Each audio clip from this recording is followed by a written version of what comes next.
നമസ്കാരം. 24 live election debate ആരംഭിക്കുകയാണ്. ഇന്ന് ഇവിടെ രാഷ്ട്രീയം പറയാമെന്ന പരിപാടി എത്തി നിൽക്കുന്നത് മാവേലിക്കര മണ്ഡലത്തിലാണ്, ഓണാട്ടുകരയിലാണ്. ഏറെ വൈവിധ്യങ്ങൾ നിറഞ്ഞ ഒരു പ്രദേശമാണ്. 3 ജില്ലകളിലായി വ്യാപിച്ചു കിടക്കുന്ന മണ്ഡലമാണ് മാവേലിക്കര. കൊല്ലമുണ്ട്, കോട്ടയമുണ്ട്, ആലപ്പുഴയുണ്ട്. അങ്ങനെ വിവിധ തരത്തിലുള്ള പ്രശ്നങ്ങൾ, കശുവണ്ടി തൊഴിലാളികളുടെ പ്രശ്നങ്ങൾ, റബ്ബർ കർഷകരുടെ പ്രശ്നങ്ങൾ, നെൽകർഷകരുടെ പ്രശ്നങ്ങൾ, ഇതെല്ലാം ഉണ്ട്. അപ്പോൾ ഇവർക്ക് പറയാൻ, ഇവിടെയുള്ള വോട്ടർമാർക്ക് പറയാൻ ഒട്ടനവധി കാര്യങ്ങളുണ്ട്. 3 തവണ തുടർച്ചയായി തന്നെ ഇവിടെ നിന്ന് പാർലമെന്റിലേക്ക് വിജയിപ്പിച്ചു വിട്ടത് കൊടിക്കുന്നിൽ സുരേഷിനെയാണ്. അദ്ദേഹം 4ാം ഊഴത്തിനായി ഇവിടെ വീണ്ടും രംഗത്തിറങ്ങുമ്പോൾ ഒരു യുവ തുർക്കിയെ രംഗത്തിറക്കിക്കൊണ്ട് CPI അഡ്വക്കേറ്റ് അരുൺകുമാർ എന്ന യുവമുഖത്തെ രംഗത്തിറക്കി ഏത് വിധേനയും മണ്ഡലം പിടിച്ചടക്കുമെന്ന വാശിയിലാണ്. NDAയും പ്രതീക്ഷയിലാണ്. അപ്പോൾ ഇക്കുറി മാവേലിക്കര മാറി ചിന്തിക്കുമോ എന്നുള്ളതാണ് നമ്മൾ ചോദിക്കുന്ന ചോദ്യം. നമുക്കൊപ്പം വോട്ടർമാരുണ്ട്. ഒരിക്കൽ കൂടി സ്വാഗതം. ഇവിടെ രാഷ്ട്രീയം പറയാം.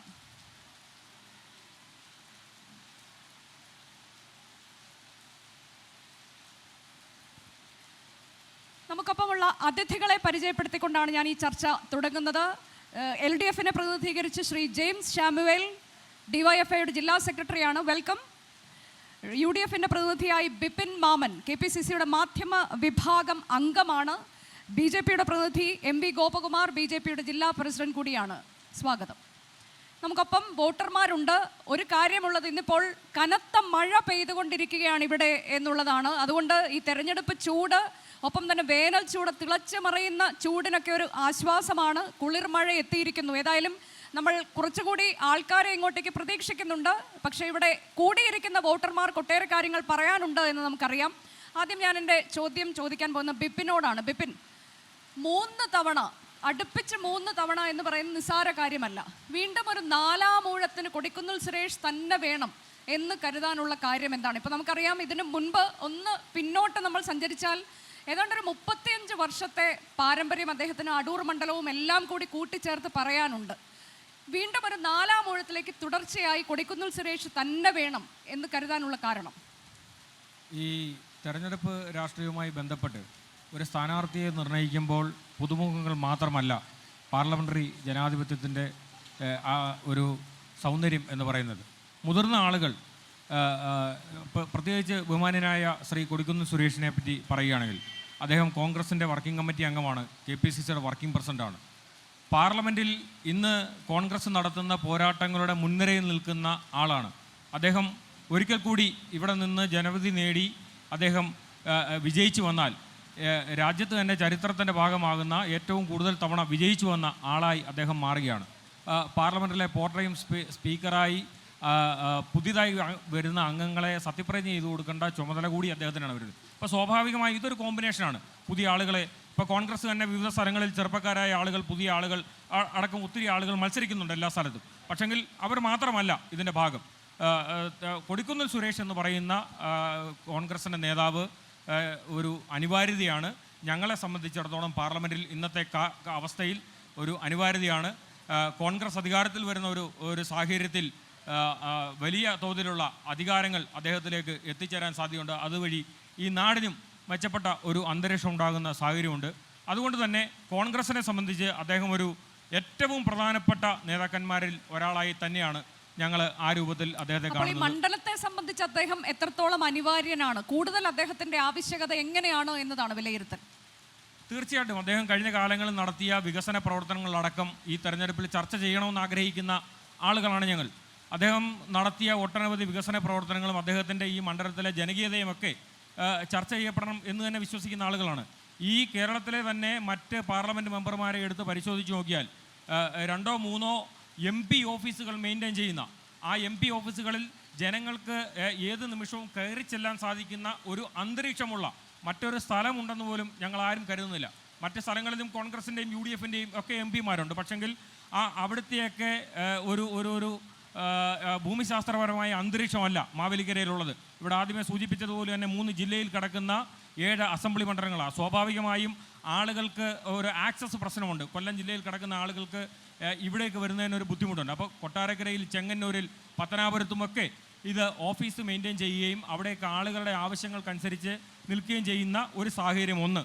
2, അദ്ദേഹം ഞാനിവിടെ സൂചിപ്പിച്ചതുപോലെ തുടങ്ങിവെച്ച ഒട്ടനവധി വികസന പ്രവർത്തനങ്ങൾ നമ്മൾ പലപ്പോഴും എം പിമാരുടെ പ്രവർത്തനം ദൗർഭാഗ്യവശാൽ ഇവിടെ താരതമ്യം ചെയ്യുന്നത് എം എൽ എമാരുടെ പ്രവർത്തനങ്ങളുമായി ബന്ധപ്പെട്ടാണ്.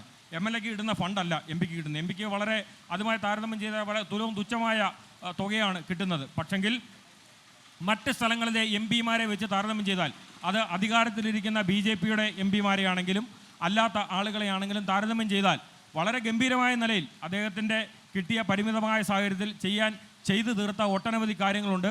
അത് നമുക്ക് ഉദാഹരണം പരിമിതമായ സാഹചര്യം എന്ന് പറയുമ്പോൾ ഉദ്ദേശിക്കുന്നത് എന്താണ്? കൃത്യം 3 ടേം തുടർച്ചയായി ഈ പരിമിതമായ സാഹചര്യം എന്ന് പറയുമ്പോൾ എന്താണ് ഉദ്ദേശിക്കുന്നത്? പരിമിതമായ സാഹചര്യം എന്ന് പറഞ്ഞു കഴിഞ്ഞാൽ ഇപ്പോൾ ഈ കഴിഞ്ഞ 5 വർഷക്കാലത്തിനിടയിൽ ഒരു പ്രതിപക്ഷ MP എന്ന നിലയിൽ BJP ചില രാഷ്ട്രീയമായ നീക്കങ്ങളും അല്ലെങ്കിൽ ആ നിലയിലുള്ള പ്രതിരോധങ്ങളും പൊതുവിൽ തീർത്തത് നമുക്കെല്ലാ ആളുകൾക്കും അറിയാം. രാജ്യത്ത് ഒരു കാലത്തും ഉണ്ടാകാത്ത തരത്തിൽ പ്രതിഷേധമുയർത്തുന്ന ജനാധിപത്യപരമായ രീതിയിൽ പ്രതിഷേധമുയർത്തുന്ന മുഴുവൻ MP മാരെയും പാർലമെൻറ്റിൽ നിന്ന് സസ്പെൻഡ് ചെയ്തുകൊണ്ട് തങ്ങൾക്ക് അപ്പം ചുട്ടെടുക്കുന്നത് പോലെ BJPക്ക് അനുകൂലമായ നിലയിൽ നിയമങ്ങൾ നടപ്പാക്കുന്ന അടക്കമുള്ള ഒട്ടനവധി രാഷ്ട്രീയ സാഹചര്യം, ആ സാഹചര്യത്തെയാണ് ആ രൂപത്തിൽ വിശേഷിപ്പിച്ചതെന്നുള്ളതേ ഉള്ളൂ.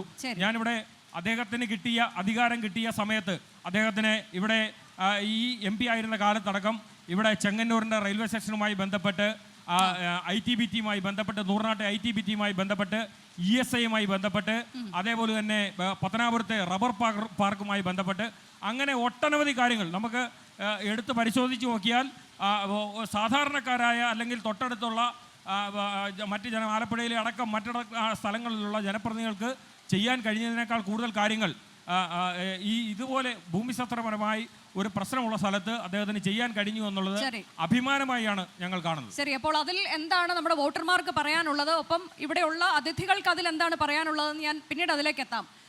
ഈ ജെയിംസ്, എന്തുകൊണ്ടാണ് ഒരു പുതുമുഖത്തെ, അതും ഈ സ്ഥാനാർത്ഥികളിൽ ഏറ്റവും പ്രായം കുറഞ്ഞ ഒരാൾ, അതൊരു കരുത്തനായ ഒരു സ്ഥാനാർത്ഥിക്കെതിരെയാണ് രംഗത്തിറക്കിയിരിക്കുന്നത്? CPIയുടെ മണ്ഡലമാണ്, പക്ഷേ CPIM ഒക്കെ സർവ്വ സജ്ജീകരണങ്ങളും എല്ലാം സന്നാഹങ്ങളുമോടെ ഇവിടെ പ്രചാരണം നടത്തിക്കൊണ്ട് എന്തായാലും ഈ മണ്ഡലം ഇക്കുറി ഞങ്ങൾ പിടിച്ചടക്കുമെന്ന വാശിയിലാണല്ലോ. അപ്പോൾ എന്തുകൊണ്ടാണ് ഈ കരുത്തനായ ഒരു സ്ഥാനാർത്ഥിക്കെതിരെ ഇങ്ങനെ ഒരു മുഖത്തെ നിങ്ങൾ പരിചയപ്പെടുത്തുന്നത്? ഞങ്ങൾ സ്ഥാനാർത്ഥിയെ നോക്കിയല്ല ഞങ്ങളുടെ സ്ഥാനാർത്ഥി അവതരിപ്പിച്ചത്. പാർലമെൻറ്റ് തിരഞ്ഞെടുപ്പിൻ്റെ ഏറ്റവും വലിയ രാഷ്ട്രീയ പോരാട്ടമാണിത്.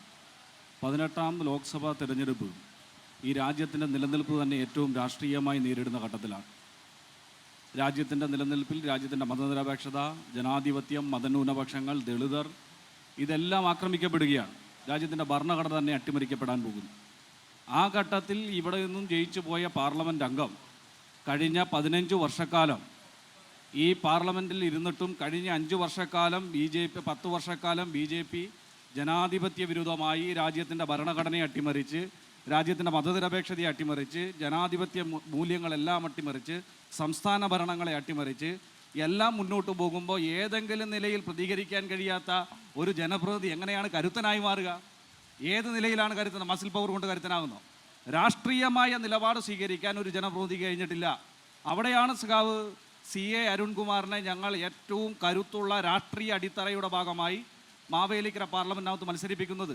അരുണ് ചെറിയ പ്രായത്തിൽ കുറഞ്ഞവരാരെങ്കിലും രാഷ്ട്രീയ നിലപാടുണ്ട്. ഈ നാടിന്റെ എല്ലാ കഷ്ടപ്പാടിലും ദുരിതത്തിലും ഈ നാടിനൊപ്പം ചേർന്ന് നിന്ന പലപ്പോഴും കൃത്യമായ എടുക്കേണ്ടുന്ന വിഷയങ്ങളിൽ രാഷ്ട്രീയ നിലപാടെടുത്തിട്ടില്ല കൊടിക്കുന്നിൽ സുരേഷ്. അതാണ് കൊടിക്കുന്നിൽ സുരേഷ് രാഷ്ട്രീയ നിലപാടെടുത്തില്ലെന്ന് മാത്രമല്ല, കോൺഗ്രസിന് രാഷ്ട്രീയ നിലപാടില്ല. ഇന്ത്യ ജനാധിപത്യ രാജ്യത്തെ അട്ടിമറിക്കാൻ വേണ്ടി BJP ശ്രമിക്കുമ്പോൾ, രാജ്യത്തിൻ്റെ ഭരണഘടന അട്ടിമറിക്കാൻ വേണ്ടി ശ്രമിക്കുമ്പോൾ, ദളിതർ, മതന്യൂനപക്ഷത്തിൽപ്പെട്ടവർ, ഈ രാജ്യത്ത് സ്ത്രീകൾ ഉൾപ്പെടെയുള്ളവർ ആക്രമിക്കപ്പെടുമ്പോൾ, രാജ്യത്തിന് മതത്തിൻ്റെ പേരിൽ ഏറ്റവും കൂടുതൽ കലാപം നടക്കപ്പെടുന്ന രാജ്യങ്ങളിൽ ഒന്ന് ഇന്ത്യയാണ്. മതത്തിൻ്റെ പേരിൽ ഏറ്റവും കൂടുതൽ സ്ത്രീകൾ ആക്രമിക്കപ്പെടുന്ന രാജ്യം ഇന്ത്യയാണ്. മതത്തിൻ്റെ പേരിൽ ഏറ്റവും കൂടുതൽ ആളുകൾ കൊല ചെയ്യപ്പെടുന്ന രാജ്യം ഇന്ത്യയാണ്.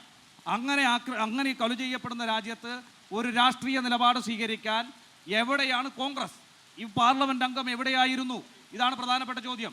മതനിരപേക്ഷതയെ തകർത്തുകൊണ്ട് രാജ്യത്തെ തന്നെ ഭിന്നിപ്പിക്കാൻ ശ്രമിക്കുന്ന, രാജ്യത്തെ തന്നെ വെട്ടിമുറിക്കാൻ വേണ്ടി ശ്രമിക്കുന്ന, ഒരു മതരാഷ്ട്രമാക്കി മാറ്റുന്നതിന് വേണ്ടിയുള്ള ശ്രമം നടത്തുന്ന പൗരത്വ ഭേദഗതി ബില്ല് രാജ്യത്തിൻ്റെ പാർലമെൻറ്റിനകത്ത് അവതരിപ്പിക്കുമ്പോൾ ഈ പാർലമെൻറ്റിനകത്തുണ്ടായിരുന്ന പാർലമെൻറ്റ് അംഗം എവിടെയായിരുന്നു? അതിനെതിരായി വോട്ട് ചെയ്യാൻ കഴിഞ്ഞിരുന്നോ? രാഷ്ട്രീയ നിലപാട് സ്വീകരിക്കാൻ കഴിഞ്ഞിരുന്നോ?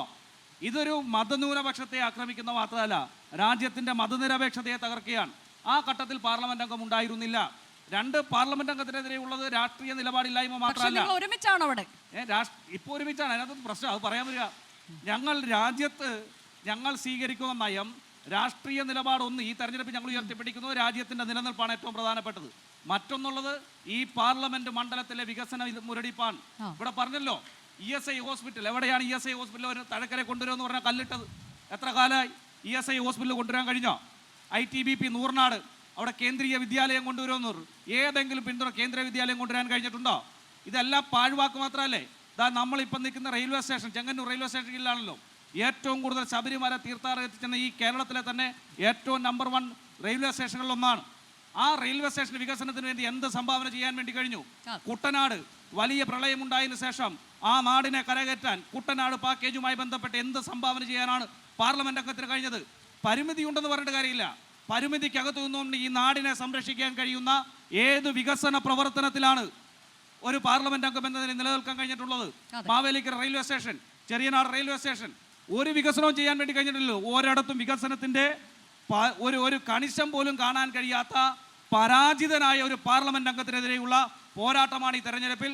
ഈ തെരഞ്ഞെടുപ്പിന്റെ ആദ്യഘട്ടം മുതൽ ജനങ്ങൾ ഒന്നായി പറയുന്നത് ഇടതുപക്ഷ സ്ഥാനാർത്ഥി വിജയിക്കും, ഇവിടുത്തെ പാർലമെന്റ് അംഗം ഇത്ര പരാജിതനായ പാർലമെന്റ് അംഗത്തെ തോൽപ്പിക്കുമെന്നുള്ളതാണ്. അതുകൊണ്ടാണ് ഞങ്ങൾ ഉറപ്പിച്ചായും പറയുന്നത് യുവ നേതാവാണ് മത്സരിക്കുന്നത്, രാഷ്ട്രീയ നിലപാടുള്ള ചെറുപ്പക്കാരനാണ്. ഞങ്ങൾ ഒരു പ്രാവശ്യം കൂടെ അഭ്യർത്ഥിക്കുന്നത്, എങ്ങനെയാണ് പാർലമെന്റ് അംഗം പ്രവർത്തികൾ ചെയ്യുന്നത് എന്ന് ഞങ്ങളെ വിജയിപ്പിച്ചെന്ന് ഞങ്ങൾ കാട്ടിത്തരാം. 5 വർഷത്തെ സമയം തന്നാൽ മതി. അപ്പം പറയല്ലേ ഞങ്ങൾ പരിമിതി ഉണ്ടായിരുന്നു, ഇപ്പം പരിമിതി ഇല്ലെന്നും പറയല്ലേ, ഞങ്ങൾ കാട്ടിത്തരാം. അതെ, അതാണ് വെല്ലുവിളി. അപ്പോൾ ശ്രീ ഗോപകുമാർ, ഇപ്പോൾ ഈ വികസനത്തെക്കുറിച്ചും വികസനമില്ലായ്മയെക്കുറിച്ചും രണ്ട് മുന്നണികളും വാദവരാതെ സംസാരിക്കുമ്പോൾ എന്താണ് NDAക്ക് ഈ ഘട്ടത്തിൽ മുന്നോട്ട് വയ്ക്കാനുള്ളത്? ബൈജു കലാശാല എന്ന സ്ഥാനാർത്ഥി അത് സുപരിചിതനാണ്. പക്ഷേ മറ്റൊരു അംഗത്തട്ടിൽ നിൽക്കുമ്പോൾ മറ്റൊരു പാർട്ടിയുടെ സ്ഥാനാർത്ഥിയായി അദ്ദേഹം അംഗത്തട്ടിൽ നിന്ന പരിചയം നമുക്കൊക്കെ ഉണ്ട്. അദ്ദേഹത്തെ ആ തരത്തിലേക്ക് കൂടി അറിയപ്പെടുന്നയാളാണ് അദ്ദേഹം. ഇവിടെ ഈ കേരളത്തിലെ ഒരു സമുദായ സംഘടനയുടെ പ്രഗത്ഭമായ ഒരു സമുദായ സംഘടനയുടെ സംസ്ഥാന ജനറൽ സെക്രട്ടറിയായി പ്രവർത്തിച്ച് മറ്റൊരു രാഷ്ട്രീയ പാർട്ടിയിൽ താഴെത്തട്ടിൽ തൊട്ടേ പ്രവർത്തിച്ച് ആ പാർട്ടിയുടെ കൊടുംചതിക്കിരയായി ആ പ്രസ്ഥാനത്തെ ഉപേക്ഷിച്ച് അതിനുശേഷമാണ് അദ്ദേഹം സമുദായ പ്രവർത്തനത്തിന് പോയത്. അതിനുശേഷമാണ് ഇപ്പോൾ ദേശീയ ജനാധിപത്യ സഖ്യത്തിൻ്റെ സ്ഥാനാർത്ഥിയായി മത്സരിക്കുന്നത്.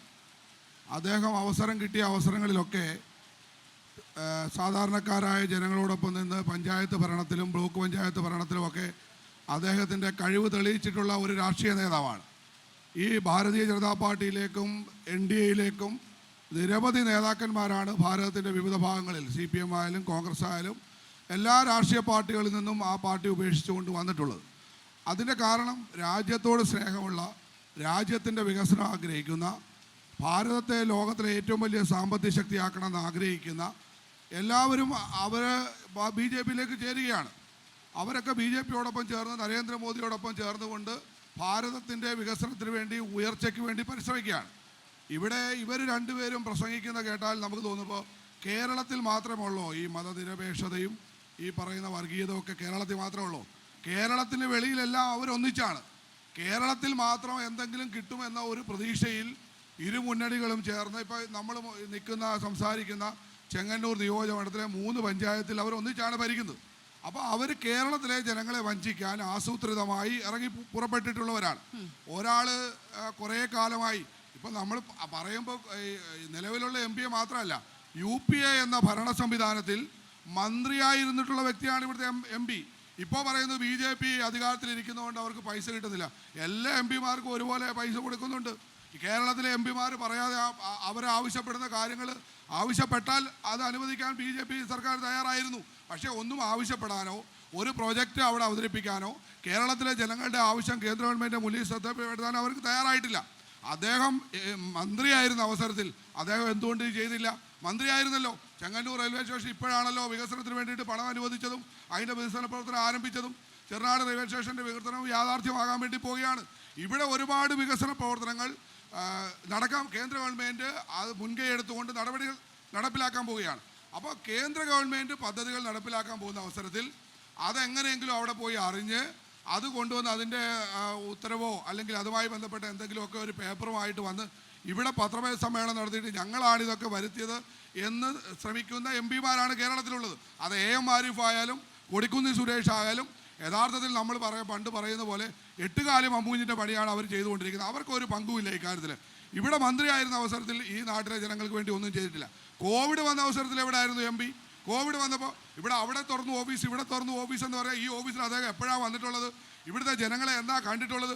അതുപോലെ പ്രളയം ഉണ്ടായല്ലോ ഈ നാട്ടിൽ, അവിടെ എവിടെയായിരുന്നു? ഇവരൊരു നല്ല ധാരണയിലാണ്. കാരണം CPI മത്സരിക്കുന്ന ഒരു സീറ്റിൽ അവരെ സഹായിക്കാനൊന്നും ഇവിടുത്തെ CPM-ൻ്റെ ബഹുഭൂരിപക്ഷ നേതാക്കന്മാർക്കും ഒരു താല്പര്യമില്ല. അതുകൊണ്ട് തന്നെയാണ് ഇവിടെ ഒരു രഹസ്യ മുന്നണി എന്ന നിലയ്ക്ക് കോൺഗ്രസിനെ അങ്ങോട്ടും നിയമസഭാ തെരഞ്ഞെടുപ്പ് വരുമ്പോൾ CPM-നെ ഇങ്ങോട്ടും സഹായിക്കുന്ന ഒരു രഹസ്യ മുന്നണി ഇവിടെ പ്രവർത്തിക്കുന്നുണ്ട്. അത് പരസ്യമാണ്. ഇവിടുത്തെ UDF-ലുള്ള ഘടകകക്ഷികൾ ഇവിടുത്തെ മന്ത്രിക്ക് വേണ്ടി വോട്ട് ചോദിക്കുന്ന രേഖകൾ പുറത്തു വന്നതാണ്, വോയിസ് ക്ലിപ്പുകൾ പുറത്തു വന്നതാണ്. ഇതൊക്കെ യാഥാർത്ഥ്യമാണ്. അതുകൊണ്ട് ഇവരെ സംബന്ധിച്ചിടത്തോളം ഇവർ ശരിക്കും പറഞ്ഞാൽ കേരളത്തിലെ ജനങ്ങളെ വഞ്ചിക്കുകയാണ്, മാവേലിക്കരയിലെ ജനങ്ങളെ വഞ്ചിക്കുകയാണ്. ഇവർ ഒരേ തൂവൽ പക്ഷികളാണ്, ഒരേ നാണയത്തിൻ്റെ 2 വശങ്ങളാണ്. ഇവരൊരു അഡ്ജസ്റ്റ്മെൻറ്റിന് വേണ്ടി കേരളത്തിലെ സാധാരണ ജനങ്ങളെ കബളിപ്പിക്കാൻ വേണ്ടിയിട്ടാണ് ഈ തെരഞ്ഞെടുപ്പിൽ മത്സരിക്കുന്നതാണ്. അതുകൊണ്ട് തന്നെ കേരളത്തിൽ ഭാരതീയ ജനതാ പാർട്ടി നേതൃത്വം നൽകുന്ന ദേശീയ ജനാധിപത്യ സഖ്യം അധികാരത്തിൽ വരുമെന്നും കേന്ദ്രത്തിൽ അധികാരത്തിൽ വരുമെന്നും അവിടെ പ്രധാനമന്ത്രിയായി നരേന്ദ്രമോദി വരുമെന്നും കേരളത്തിലെ ഒരു ജനത്തിന് സംശയമില്ല. അതുകൊണ്ട് തന്നെ ആ കേന്ദ്ര ഗവൺമെൻറ് പ്രതികരിക്കുന്ന ഒരു MP-യെ മാവേലിക്കരയിൽ നിന്ന് വിജയിപ്പിക്കാൻ, ഈ കള്ള മുന്നണികൾക്കെതിരായി വിജയിപ്പിക്കാൻ മാവേലിക്കരയിലെ ജനങ്ങൾ തയ്യാറാകും എന്ന് തന്നെയാണ് ഞങ്ങളുടെ വിശ്വാസം. ബൈജു കലാശാല വൻപിച്ച കലാശാല തീർച്ചയായിട്ടും ജയിച്ചാൽ കേന്ദ്രമന്ത്രിയാകും.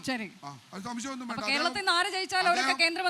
അങ്ങനെയല്ലല്ലോ പറയാം, അങ്ങനെ ഞങ്ങൾ പറഞ്ഞിട്ടില്ല. ആര് ജയിച്ചാലും കേന്ദ്രമന്ത്രിയാകും എന്ന് പറയാൻ പറ്റത്തില്ലല്ലോ. സുരേഷ് ഗോപി, ആറ്റിങ്ങൽ, അതുപോലെ തിരുവനന്തപുരം, ഇതെല്ലാം കേന്ദ്രമന്ത്രി വാഗ്ദാനങ്ങളുണ്ട്. കേരളത്തിൽ നിന്ന് 6 കേന്ദ്രമന്ത്രിമാർ UP-യെ ഭരിച്ചപ്പോണ്ട്. ഞങ്ങൾ 2 പേരെ കൂടെ കൊടുക്കും. എന്താ കേരളത്തിലെ ജനങ്ങളെ സ്നേഹിച്ച കുഴപ്പമുണ്ടോ? കേരളത്തിലെ ജനങ്ങളെ സ്നേഹിക്കാൻ BJP-ക്ക് അധികാരമില്ലേ? NDA-ക്ക് അധികാരം. ശരി, അപ്പൊ നമ്മുടെ വോട്ടേഴ്സിന് എന്താണ് പറയാനുള്ളത് എന്നുള്ളതാണ്. നിങ്ങൾക്ക് എന്താണ് ആരോടാണ് ചോദ്യം? എനിക്ക് കോൺഗ്രസിൻ്റെ പ്രതിനിധിയോടാണ് സംസാരിക്കാനുള്ളത്. കാരണം ഇവിടെ ചോദിച്ചു കൊടിക്കുന്നിൽ സുരേഷ് എന്ത് അനിവാര്യതയുടെ അടിസ്ഥാനത്തിലാണ് ഇവിടെ മത്സരിക്കുന്നതെന്ന്. കോൺഗ്രസിൻ്റെ പ്രതിനിധിക്ക് തീർത്തും ഒരു നല്ല ഉത്തരം നൽകാൻ പോലും സാധിക്കാത്ത വേദിയാണ് ഈ വേദി. കാരണം 15 വർഷക്കാലമായി കൊടിക്കുന്നിൽ സുരേഷ് ഇവിടെ MP-ആണ്. അവത്തിൽ 10 വർഷക്കാലം കൊടിക്കുന്നിൽ സുരേഷ് കേന്ദ്രമന്ത്രിയായിട്ടിരുന്ന ഒരാളാണ്. ഈ മാവേലിക്കര പാർലമെൻറ്റ് മണ്ഡലത്തിൽ ഈ ചെങ്ങന്നൂരിൽ ചൂണ്ടിക്കാണിക്കാൻ പറ്റുന്ന ഏതെങ്കിലും ഒരു വികസന പ്രവർത്തനങ്ങൾ കൊടിക്കുന്നിൽ സുരേഷിന് ചൂണ്ടിക്കാണിക്കാൻ വേണ്ടി ഈ കോൺഗ്രസിൻ്റെ പ്രതിനിധിക്ക് സാധിക്കുമോ? 15 വർഷക്കാലം മാവേലിക്കര മണ്ഡലത്തിൻ്റെ കണ്ടകശനിയായിരുന്നു ഈ മാവേലിക്കര പാർലമെൻറ്റ് മണ്ഡലം എന്ന് പറയുന്നത്. കാരണം മോദി സർക്കാർ നടപ്പിലാക്കിയിട്ടുള്ള പദ്ധതികളെല്ലാം തന്നെ ഇപ്പോൾ ചെങ്ങന്നൂർ റെയിൽവേ സ്റ്റേഷൻ്റെ വികസനവുമായി ബന്ധപ്പെട്ട 300 കോടി രൂപയുടെ പദ്ധതികൾ നടപ്പിലാക്കാൻ വേണ്ടി പോകുന്നു. അതുകൊണ്ട് തന്നെ NHM-ൻ്റെ പ്രവർത്തനങ്ങൾ, അങ്ങനെ ഏത് മേഖലകൾ, വിദ്യാഭ്യാസ ആരോഗ്യ മേഖലകൾ എടുത്താലും കേന്ദ്ര സർക്കാർ നടപ്പിലാക്കുന്ന പദ്ധതികളെല്ലാം തന്നെ തൻ്റെ പദ്ധതികളാണെന്ന് പറഞ്ഞുകൊണ്ട് ഇവിടെ BJP-യുടെ പ്രതിനിധി പറഞ്ഞതിൻ്റെ കൂട്ട് 8 കാലിൽ മമ്മൂഞ്ഞിൻ്റെ സ്വഭാവമാണ് കൊടിക്കുന്നിൽ സുരേഷ് കഴിഞ്ഞ കാലങ്ങളിലെല്ലാം നടത്തിക്കൊണ്ടിരിക്കുന്നത്. ഈ 15 വർഷക്കാലത്തിനിടയിൽ ചെങ്ങന്നൂരിൽ, മാവേലിക്കര പാർലമെൻറ്റ് മണ്ഡലത്തിലെ മൊത്തത്തിൽ പറഞ്ഞില്ലെങ്കിൽ പോലും ഈ ചെങ്ങന്നൂരിൽ ഈ പരിപാടി നടക്കുമ്പോൾ ചെങ്ങന്നൂർ മണ്ഡലത്തിൽ ചൂണ്ടിക്കാണിക്കാൻ പറ്റുന്ന ഏതെങ്കിലും ഒരു പദ്ധതികൾ കോൺഗ്രസിൻ്റെ പ്രതിനിധിക്ക് ഇവിടെ ചൂണ്ടിക്കാണിക്കാൻ സാധിക്കുമോ? ശരി, അതിന് മറുപടി എന്താണ്? ഈ മന്ത്രിയായിരുന്ന കാലഘട്ടം കൂടി ഉണ്ടല്ലോ എന്നാണ് പറയുന്നത്. അതായത് ഈ കഴിഞ്ഞ കാലയളവ് മാത്രമല്ല പറയുന്നത്, അതിന് മുൻപ് 10 വർഷമായി അദ്ദേഹം മന്ത്രിയായിരുന്നില്ല, 5 വർഷമായിരുന്നു മന്ത്രിയായിരുന്നത്. അത് തന്നെ ഒരു തെറ്റായ കാര്യമാണ്. പിന്നെ ഇവിടെ ഈ വികസനവുമായി ബന്ധപ്പെട്ട് ഉള്ള ചോദ്യത്തിന് ആദ്യം ഉത്തരം പറഞ്ഞു പോകുന്നതായിരിക്കും നല്ലത് എന്നുള്ളതുകൊണ്ട് അതിലേക്ക് തന്നെ വരാം. ഇവിടെ ഞാൻ ആദ്യം തന്നെ സംസാരിച്ചപ്പോൾ സൂചിപ്പിച്ചു, ഇപ്പോൾ പത്തനാപുരത്തെ റബ്ബർ പാർക്ക് അദ്ദേഹം തൊഴിൽ വകുപ്പ് മന്ത്രിയായിരുന്നപ്പോൾ തുടങ്ങി വെച്ച പദ്ധതിയുടെ പൂർത്തീകരണമാണ്. റബ്ബർ പാർക്ക് പിറവന്തൂർ പഞ്ചായത്തിൽ റബ്ബർ പാർക്കിൻ്റെ പണി ഏതാണ്ട് പൂർത്തീകരിക്കുന്ന അവസ്ഥയിലെത്തിയിരിക്കുന്നു. ESI മെഡിക്കൽ കോളേജുമായി ബന്ധപ്പെട്ട് പറഞ്ഞു, 100 ഏക്കർ എന്ന് പറയുന്ന സ്ഥലത്താണ് ESI മെഡിക്കൽ കോളേജിനുള്ള അനുവാദം തേടി അല്ലെങ്കിൽ അവിടെ ഈ പണി ആരംഭിക്കുന്ന സാഹചര്യം സൃഷ്ടിച്ചത്. ദൗർഭാഗ്യവശാൽ അന്ന് ആ ഭൂമിയുടെ അവകാശം കയ്യിലുണ്ടായിരുന്ന ജില്ലാ പഞ്ചായത്ത്, CPM ഭരിക്കുന്ന ജില്ലാ പഞ്ചായത്ത്, അതിനുള്ള അനുവാദം തരാത്ത സാഹചര്യത്തിലാണ് അദ്ദേഹത്തിൻ്റെ മന്ത്രിസഭാ കാലാവധി കഴിയുകയും അതിനുള്ള സാഹചര്യം കിട്ടാത്ത അവസ്ഥയിലാണ് അനുവദിച്ച മെഡിക്കൽ കോളേജ് തൊട്ടടുത്ത കൊല്ലം ജില്ലയിലെ പാരിപ്പള്ളിയിലേക്ക് മെഡിക്കൽ കോളേജ് വരാതിരുന്നിരുന്നുവെങ്കിൽ നമുക്ക് ഈ പറയുന്ന കാര്യത്തിന് ഒരു പ്രസക്തിയുണ്ട്. ഏതായാലും തൊഴിൽ വകുപ്പിൻ്റെ സഹമന്ത്രിയായിരുന്ന ഒരാൾ ഇവിടെ ഈ ലോക്സഭാ ESI മെഡിക്കൽ കോളേജ് എന്നുള്ള അദ്ദേഹത്തിന്റെ വാഗ്ദാനം നടപ്പിലാക്കിയോ? മെഡിക്കൽ കോളേജ് നൂറിനാടല്ല, തഴക്കര പഞ്ചായത്തിലാണ്, കല്ലിട്ടതാണ്. അതെ, ആ കല്ലിട്ടിട്ട് പിന്നീട് നടക്കാതെ എന്ത് പോയതാണ്. സംഭവിച്ചു എന്നുള്ളതാണ്. അന്ന് കേരളം ഭരിക്കുന്നത് UDF ഉമ്മൻചാണ്ടി ഗവൺമെന്റാ. ആ. എന്താ കൊടുക്കാഞ്ഞത്? അല്ല, വളരെ ജില്ലാ പഞ്ചായത്ത് സംസ്ഥാന ഗവൺമെന്റ് ഇല്ലേ? വളരെ കൃത്യമായാണ് പറഞ്ഞത്. ഇത് ഇവിടെ മുമ്പ് ഒരു കുടിവെള്ള പദ്ധതി നടപ്പാക്കിയപ്പോഴും ഒരുപാട് കല്ലിട്ടിട്ടുണ്ട്. അത് ഞാൻ പറഞ്ഞു മുഴുവിപ്പിച്ചതിന് ശേഷം അങ്ങനെ അവസരത്തിൽ പറഞ്ഞു. എന്നോട് ഈ ചോദ്യം ചോദിച്ചിട്ട് മറുപടി കേൾക്കാൻ താല്പര്യമില്ലാത്ത ഞാൻ നിങ്ങൾ ചോദിച്ച ചോദ്യത്തിന് ഓരോരുത്തരും പോലും പറയുന്നതിന് മുമ്പേ ഇടയ്ക്ക് കയറി വീണ്ടും ചോദ്യം ചോദിക്കേണ്ട കാര്യമില്ലല്ലോ. ഞാൻ പൂർത്തീകരിക്കട്ടെ. ജില്ലാ പഞ്ചായത്തിന്റെ അധികാരത്തിലിരുന്ന സ്ഥലമാണ് ആ സ്ഥലം. ആ സ്ഥലത്ത് CPM ഭരിക്കുന്ന ജില്ലാ പഞ്ചായത്ത് അന്നത് വിട്ടുകൊടുക്കാത്ത സാഹചര്യത്തിലാണ് തൊട്ടടുത്ത ലോക്സഭാ മണ്ഡലത്തിലേക്ക് ESI മെഡിക്കൽ കോളേജ് പോകുന്ന സാഹചര്യം ഉണ്ടായത്. ഇവിടെ ITBP വന്നു. ITBP വന്നപ്പോൾ ഇവിടെ CPM പ്രത്യക്ഷ സമരത്തിൽ ഇറങ്ങിയ സ്ഥലമാണ്. നൂറിനാട് ലെപ്രസറി സ്ഥാനത്തുള്ള എല്ലാ ആളുകൾക്കും അറിയാവുന്ന കാര്യമാണ്.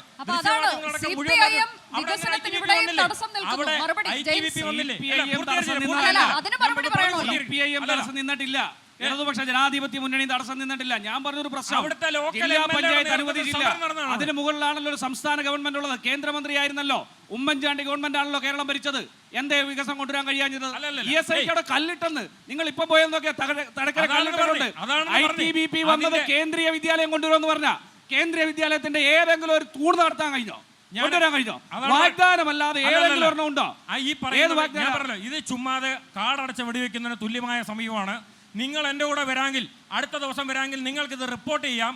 അവിടെ ഒരു സ്പെഷ്യാലിറ്റി ആശുപത്രി പണിയുന്നു എന്ന് പറഞ്ഞുകൊണ്ട് ഒരു സ്പെഷ്യാലിറ്റി ആശുപത്രി ഇതേ സ്ഥലത്ത് 100 ഏക്കറിൽ. അല്ല, പക്ഷെ എനിക്ക് മനസ്സിലാവാത്ത ഒരു കാര്യം ബിപിൻ, ഇപ്പോൾ ഇതിലൊരു MP മുൻകൈ എടുത്തുകൊണ്ട് ഒരു പദ്ധതി തുടങ്ങാൻ അവിടെ തറക്കല്ലിടുന്നു. പിന്നീട് ഒരു പഞ്ചായത്ത് അനുമതി നൽകുന്നില്ല എന്ന് പറഞ്ഞുകൊണ്ട് ആ പദ്ധതി നടപ്പാക്കാൻ പറ്റുന്നില്ല എന്ന് പറയുന്നത് അത് എത്രത്തോളം വിശ്വാസയോഗ്യമാണ്? ആ ഒരു ചോദ്യം വിശ്വാസയോഗ്യം എന്ന് പറഞ്ഞാൽ ഇത് വസ്തുതാപരമായ കാര്യമാണല്ലോ, ഇത് രേഖകളിലുള്ള കാര്യമാണല്ലോ. അല്ലാതെ ഏതെങ്കിലും ഒരാൾ വാക്കുകൊണ്ട് പറഞ്ഞ് നമ്മൾ ഇവിടെ നിന്ന് ചർച്ച നടത്തുന്ന പോലെ ലാഘവത്തോടെ ചെയ്യുന്ന കാര്യമല്ലല്ലോ. ജില്ലാ പഞ്ചായത്തിന്റെ അധികാരത്തിലിരുന്ന ഒരു സ്ഥലത്ത് ആ അധികാരത്തിരുന്ന സ്ഥലത്ത് അവർ ഭൂമി വിട്ടുകൊടുക്കാത്തതുകൊണ്ട് ഞാൻ പറഞ്ഞത് ഈ ESI മെഡിക്കൽ കോളേജ് വരാതിരുന്നില്ലല്ലോ. ഇപ്പം നൂറിനാട്ടെ 100 ഏക്കറിൽ സംസ്ഥാന സർക്കാർ പറഞ്ഞ സ്പെഷ്യാലിറ്റി ആശുപത്രി വരുമെന്ന് പറഞ്ഞിട്ട് അവിടെ സ്വാശ്രയ നഴ്സിംഗ് കോളേജ് നടക്കുക. അതേപോലെ സംഭവിച്ചില്ലല്ലോ. ഇവിടെ മെഡിക്കൽ കോളേജ് വന്നു, ഈ ലോക്സഭാ മണ്ഡലത്തിൽ വന്നില്ല എന്നുള്ളതേ ഉള്ളൂ. അത് ഇവിടെ നിന്ന് മാറിപ്പോയതാണ് എന്നുള്ള കാര്യവും വ്യക്തമായ കാര്യമാണ്. അപ്പം ഞാൻ അതാണ് സൂചിപ്പിച്ചത്. പിന്നെ റെയിൽവേ സ്റ്റേഷനുമായി ബന്ധപ്പെട്ട് ഇവിടെ ചില കാര്യങ്ങൾ പറഞ്ഞു. ഞാൻ പറയാം, റെയിൽവേ സ്റ്റേഷനുമായി ബന്ധപ്പെട്ട് 2009 ശബരിമലയുടെ കവാടമായി ചെങ്ങന്നൂർ റെയിൽവേ സ്റ്റേഷനെ പ്രഖ്യാപിക്കുന്നത്. ചെങ്ങന്നൂർ റെയിൽവേ സ്റ്റേഷനെ ശബരിമലയുടെ കവാടമായി പ്രഖ്യാപിച്ചതിന് ശേഷമാണ് മറ്റ് സ്ഥലങ്ങളിൽ ഇതിൻ്റെ പരിസരത്തുള്ള മറ്റ് റെയിൽവേ സ്റ്റേഷനുകൾ ഉണ്ടാകാത്ത തരത്തിൽ സമാനതകളില്ലാത്ത വികസനത്തിന് തുടക്കം കുറിച്ചത്. ഇവിടെ ഇപ്പോൾ പറഞ്ഞല്ലോ 300 കോടിയുടെ പദ്ധതി. ചങ്ങനാശ്ശേരിയിൽ പുതിയ റെയിൽവേ സ്റ്റേഷൻ വന്നല്ലോ. ഇവിടെ അയ്യപ്പന്മാർക്ക് വിളക്ക് വെക്കുന്നതിന് വേണ്ടിയും ബാത്തപ്പ് അനുവദിക്കുന്നതിനും വേണ്ടി 92 ലക്ഷം രൂപയുടെ ഒരു പദ്ധതി അവിടെ അകത്ത് പൂർത്തീകരിച്ചുകൊണ്ട്. അപ്പോൾ ഇത് കാടടച്ച് വെടിവെക്കുന്ന ഒരു പൊതു സമീപനം ഈ നിലയിൽ സ്വീകരിക്കുന്നു എന്നുള്ളതിന്റെ അപ്പുറത്ത് ഇപ്പൊ കേന്ദ്ര ഗവൺമെന്റ് കൊണ്ടിരുന്ന പദ്ധതിയെല്ലാം എംപിക്ക് ബന്ധമില്ല. ഞാൻ നിൽക്കുന്നത് മാവേലിക്കര മണ്ഡലത്തിലെ ചെങ്ങന്നൂരിലാണ്. ഇവിടെ മഴ തിമിർത്ത് പെയ്യുകയാണ്. ഇപ്പോൾ തന്നെ വികസനവും വികസനമില്ലായ്മയും ഒക്കെ ചർച്ചയാക്കുന്നുണ്ട്. അതുകൊണ്ട് നമ്മൾ ഒരിക്കൽ കൂടി ആ ചർച്ചയിലേക്ക് തിരികെ പോവുകയാണ്. ഗോപകുമാർ, താങ്കൾ നേരത്തെ പറയാൻ ശ്രമിച്ചതിന്റെ കാര്യം പറഞ്ഞു, റബ്ബർ പാർക്കിന്റെ കാര്യം പറഞ്ഞു. ഇവിടെ ഇടത് വലത് മുന്നണികളാണ് കേരളം മാറി മാറി ഭരിച്ചത്. കാലങ്ങളായി ആ മുന്നണികൾ രണ്ടും മാറി മാറി കേരളം ഭരിക്കുകയാണ്. ഇപ്പോൾ ഇവർ പരസ്പരം പഴിയാരുകയും ചെയ്യുകയാണ്. യഥാർത്ഥത്തിൽ നരേന്ദ്രമോദി സർക്കാർ കേന്ദ്രത്തിൽ അധികാരത്തിൽ വന്നിട്ടുണ്ട്. രാജഗോപാൽ കേന്ദ്ര റെയിൽവേ സഹമന്ത്രിയായിരുന്ന അവസരത്തിലാണ് ഇവിടെ ചില പ്രവർത്തനങ്ങൾക്ക് തുടക്കം കുറിച്ചത്. പിന്നീട് ആ ഗവൺമെൻറ് തുടർന്നില്ല. അതിനുശേഷം നരേന്ദ്രമോദി സർക്കാർ അധികാരത്തിൽ വന്നതിന് ശേഷമാണ് ഈ ചെങ്ങന്നൂർ റെയിൽവേ സ്റ്റേഷൻ്റെ അടക്കം കേരളത്തിലെ മാത്രമല്ല ഭാരതത്തിലെ റെയിൽവേ സ്റ്റേഷനുകളുടെ എല്ലാം വികസനം യാഥാർത്ഥ്യമാക്കാൻ നടപടിയെടുത്തത്. അതേപോലെ തന്നെ ചെങ്ങന്നൂർ റെയിൽവേ സ്റ്റേഷൻ ഉൾപ്പെടെയുള്ള പ്രധാന റെയിൽവേ സ്റ്റേഷനുകളെ വിമാനത്താവളത്തിന് സമാനമായിട്ടുള്ള സൗകര്യങ്ങളോടുകൂടി വികസിപ്പിക്കാനാണ് തീരുമാനിച്ചിട്ടുള്ളത്. അതൊന്നും ഒരു MPയുടേതോ MLAയുടെയോ ഒരു പ്രവർത്തനം അതിനകത്തില്ല. അദ്ദേഹത്തിന് ഒരു ശ്രമമില്ല. കാരണം ഭാരതത്തിലെ പ്രധാനപ്പെട്ട റെയിൽവേ സ്റ്റേഷനുകളെല്ലാം പ്രത്യേകിച്ച് ശബരിമല ഒരു ഗേറ്റ് വേ ആയിട്ടൊക്കെ ഒരുപാട് പ്രഖ്യാപനങ്ങൾ നടന്നിട്ടുണ്ട്. പക്ഷേ ഇവിടെ എന്ത് നടന്നു എന്നുള്ളതാണ് പ്രശ്നം. പ്രഖ്യാപനങ്ങൾ നടത്താനും കല്ലിടാനും ഇപ്പോൾ ആലപ്പുഴ ജില്ലയിൽ നിരവധി സ്ഥലത്ത് ഫ്ലാറ്റ് സമുച്ചയം പണിയാൻ വേണ്ടി നിരവധി മുഖ്യമന്ത്രി തന്നെ കല്ലിട്ടിട്ടുണ്ട്. നേരത്തെയുള്ള മുഖ്യമന്ത്രി ഉമ്മൻചാണ്ടി കല്ലിട്ടിട്ടുണ്ട്, AK ആൻ്റണി കല്ലിട്ടുണ്ട്. ഈ കല്ലുകളൊക്കെ ഇപ്പോൾ പത്തിക്ക് മൂത്രം ഒഴിക്കാനുള്ള ഒരു സ്ഥാനം മാത്രമായിട്ടാണ് അത് മാറുന്നത്. അവിടെയെങ്കിലും നിർമ്മാണം നടത്തിയിട്ടില്ല. പക്ഷേ നരേന്ദ്രമോദി സർക്കാർ നരേന്ദ്രമോദിയുടെ ഗ്യാരണ്ടി എന്ന് പറയുന്നത് അത് ഗ്യാരണ്ടിയാണ്. പറയുന്ന കാര്യങ്ങൾ നിർവഹിക്കാൻ വേണ്ടിയിട്ടാണ് ചെങ്ങന്നൂർ റെയിൽവേ സ്റ്റേഷനിൽ പ്രഖ്യാപനം നടത്തി അതിന്റെ പ്രവർത്തനത്തിന്റെ നിർമ്മാണ ഉദ്ഘാടനം അതാണ് ബിപിൻ ഇപ്പോൾ വെറും കല്ലിടൽ മാത്രമായി ഒതുങ്ങുന്നു, പ്രഖ്യാപനത്തിലേക്ക് ഒതുങ്ങുന്നു. 15 വർഷത്തെ ഒരു എംപിയുടെ പ്രവർത്തനത്തെ വിലയിരുത്തപ്പെടുന്നത് ഇങ്ങനെയാണെങ്കിൽ എന്താണ് അതിന് മറുപടി? അല്ല, ഞാൻ അതിൻ്റെ അകത്ത് പറഞ്ഞല്ലോ, ഇതിൻ്റെ അകത്ത് ഞാൻ മുമ്പേ പറഞ്ഞു വന്നപ്പോൾ പൂർത്തീകരിക്കാൻ പറ്റാത്ത സാഹചര്യം ഉണ്ടായതുകൊണ്ടാണ്. ഇവിടെ ചക്കുവള്ളിയിൽ ഒരു ITI, കേന്ദ്ര ഗവൺമെൻറ് നിയന്ത്രണത്തിലുള്ള ഒരു ITI അദ്ദേഹം മന്ത്രിയായിരിക്കുന്ന കാലത്താണ് വന്നത്. ഒരു സ്കിൽ ഡെവലപ്മെൻറ്റ് കോളേജ് കൊട്ടാരക്കരയിൽ വന്നത് അദ്ദേഹം മന്ത്രിയായിരിക്കുന്ന കാലത്താണ് ഉണ്ടായത്. അപ്പം ഞാനിവിടെ സൂചിപ്പിച്ചു, കുട്ടനാട് പാക്കേജുമായി ബന്ധപ്പെട്ട് ഇവിടെ എനിക്ക് മുമ്പ് സംസാരിച്ച ജെയിംസ് സൂചിപ്പിച്ചു, കുട്ടനാട് പാക്കേജ് പ്രഖ്യാപിക്കുകയും അത് നടപ്പാക്കേണ്ട അഡ്മിനിസ്ട്രേഷൻ ഉത്തരവാദിത്തം ആർക്കാണ്? MP ക്കാണോ? ഒരിക്കലുമല്ല. ആ പാക്കേജ് അട്ടിമറിക്കുകയും അവിടുത്തെ കർഷകരെ മുഴുവൻ ദുരിതത്തിലാക്കുകയും ചെയ്യുന്ന സാഹചര്യം ഉണ്ടാക്കിയത് ഇന്ന് സംസ്ഥാനം ഭരിക്കുന്ന ഗവൺമെൻറ്റാണ്. ഇത് കൂട്ടുത്തരവാദിത്തമുള്ള കാര്യമാണ്. ഞാൻ വെറുതെ ഒരു കാര്യം മാത്രം പറഞ്ഞു പോകില്ല. ഈ സംസ്ഥാന സർക്കാർ അധികാരത്തിൽ വന്നതിന് ശേഷമാണ് ഇടുക്കിയിലും വയനാട്ടിലും അടക്കമുള്ള സ്ഥലങ്ങളിൽ എല്ലാം MP എന്ന നിലയിൽ അദ്ദേഹത്തിന് ഒന്നും ചെയ്യാൻ പറ്റാത്തൊരു സാഹചര്യമുണ്ട് എന്ന് താങ്കൾ പറയുന്നത് ഗുരുതരമായ ആരോപണമാണ്. സംസാരിച്ച ഈ കാര്യങ്ങൾ നിങ്ങൾ കേട്ടിട്ടും ഇവിടെ ഈ കാര്യങ്ങൾ നടന്നില്ല, ചെയ്തില്ല എന്ന് വീണ്ടും വാഗോട്ട് പറയുന്നത് എന്താ അർത്ഥം? അവിടെ റബ്ബർ പാർക്ക് ഉണ്ട് എന്ന് പറയുന്നത് യാഥാർത്ഥ്യമാണ്. ITI ഉണ്ട് എന്ന് പറയുന്നത് യാഥാർത്ഥ്യമാണ്. കോളേജ് ഉണ്ടെന്ന് പറയുന്നത് യാഥാർത്ഥ്യമാണ്. ഇവിടെ ഈ 300 കോടി രൂപ കുട്ടനാട് പാക്കേജുമായി ബന്ധപ്പെട്ട് ഒന്നാം കുട്ടനാട് പാക്കേജ് നടപ്പിലാക്കുമ്പോൾ MP കൊടിക്കുന്നിൽ സുരേഷ് സംസ്ഥാനം ഭരിച്ചുകൊണ്ടിരുന്ന ഉമ്മൻചാണ്ടി ഗവൺമെന്റുമാണ്. ആ പദ്ധതി അട്ടിമറിച്ചത് MP-യുടെ നേതൃത്വത്തിലുള്ള കോൺഗ്രസ് ആണ്. ഈ സംസ്ഥാനം ഭരിച്ച ഉമ്മൻചാണ്ടി ഗവൺമെന്റ് ആണ്. എന്താ മറുപടി പറയാനില്ലാത്ത? പിണറായി വിജയൻ വന്നതിന് ശേഷമാണോ ഒന്നാം കുട്ടനാട് പാക്കേജ് അട്ടിമറിച്ചത്? അത് നടപ്പിലാക്കാൻ കഴിയാതിരുന്നത് MP-യുടെ കെടുകാര്യസ്ഥതയെ പരാജിതനായ ഒരു ജനപ്രതിനിധിയുമാണ്. ആ നാട്ടിലെ ജനങ്ങളെ മുഴുവൻ പറ്റിക്കുകയല്ലേ?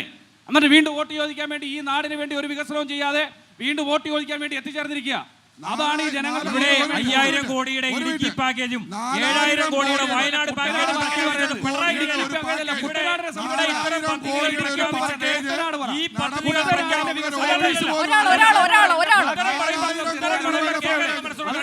ഞാനതാണ് പറഞ്ഞത്. വയനാട് എന്താ നടപ്പാക്കാഞ്ഞത്? കൊടിക്കുന്നിൽ സുരേഷ് കാരണമാണോ? അത് പ്രഖ്യാപിച്ചത് പിണറായി വിജയന്റെ ഗവൺമെന്റല്ലേ? അപ്പം ഞാൻ പറഞ്ഞല്ലോ, സമാനമായ ഇത്തരം പദ്ധതികൾ മുഴുവൻ അട്ടിമറിക്കുന്നതിൽ അതിനിർണായകമായ പങ്ക് ഇവിടുത്തെ സംസ്ഥാന സർക്കാർ. ഇവിടെ ശമ്പളം കൊടുക്കാൻ പൈസ ഇല്ലല്ലോ. ഇവിടെ പെൻഷൻ കൊടുക്കാൻ വേണ്ടിയല്ലേ പെട്രോളിന്റെ സെസ് കൂട്ടിയത്? ഇവിടെ ആർക്കെങ്കിലും പെൻഷൻ കിട്ടുന്നുണ്ടോ? ഇപ്പം ഇത് മുഴുവൻ